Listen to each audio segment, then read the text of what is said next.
Kai Furlong, Saltbox, how are you, mate? Good, thanks, Brett. Mate, you've just finished the slab. A little while ago, you've done the block work, and now, within a few weeks, the steel's gone up.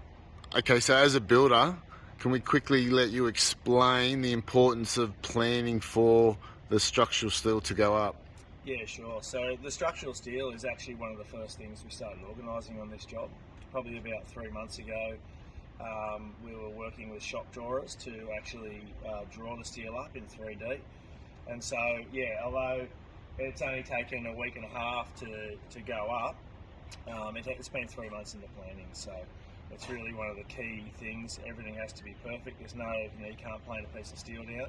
So if something's wrong, it's a real hassle to move it. Yeah, and you need it done as soon as that block work's complete. You need that stood up within the next day or two. That's right. Yeah, it's all part of the scheduling at the start that we've had to work out that 3 months in advance where we're going to be with the block work and the concrete.